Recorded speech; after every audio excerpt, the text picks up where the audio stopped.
कितनी दुआएं ऐसी हैं जिसमें नबी सल्लल्लाहु अलैहि वसल्लम ने उस क़यामत के फितनों से, उस क़यामत की हौलनाकियों से पनाह मांगी।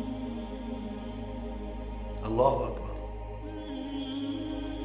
उस हौलनाक दिन में कुछ खुश नसीब लोग वो भी होंगे जिनको अल्लाह ताला अपने अर्श का साया नसीब करेंगे।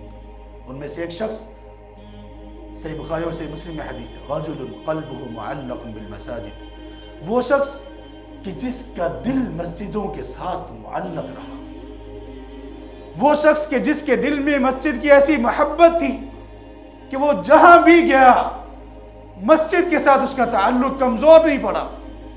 मस्जिद की आबादी, मस्जिद की तामीर, मस्जिद के अखराजात, मस्जिद की खूबसूरती, मस्जिद में लोगों को लाना, मस्जिद में तालीम और तरबियत का सिलसिला, कुरान और हदीस की क्लासेस, मस्जिद में आकर वक्त गुजारना, मस्जिद में तन्हाई इख्तियार करना, मस्जिद में एहतिकाफ करना, मस्जिद में आकर रब के सामने गिड़गिड़ाना, मस्जिद में आकर तिलावत करना, मस्जिद में आकर वैसे ही बैठ रहना कि ये अल्लाह का घर है।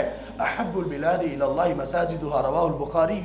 सबसे महबूब जगह इस रोए ज़मीन पर अल्लाह ने ही ज़मीन बनाई, लेकिन सबसे बढ़कर अल्लाह को जिन जगहों से मोहब्बत है वो मसाजिद हैं। इस मोहब्बत में ये शख्स चला आता है मस्जिद में, नमाज का वक्त ना हो तब भी चला आता है, मस्जिद की आबादी के लिए, इसकी खूबसूरती के लिए, इसकी तज़यीन के लिए, वो जो हदीस की रूह से, वो जो इस्लाम की तालीमात की रूह से हों, इन सब पर पूरा एहतिमाम करता है। अल्लाह के रसूल सल्लल्लाहु अलैहि वसल्लम ने फरमाया, जिसका दिल मसाजिद से यूं मुअल्लक़ रहा, क़यामत के दिन अल्लाह सुब्हानहू व तआला ऐसे लोगों को भी अपने अर्श का साया नसीब करे।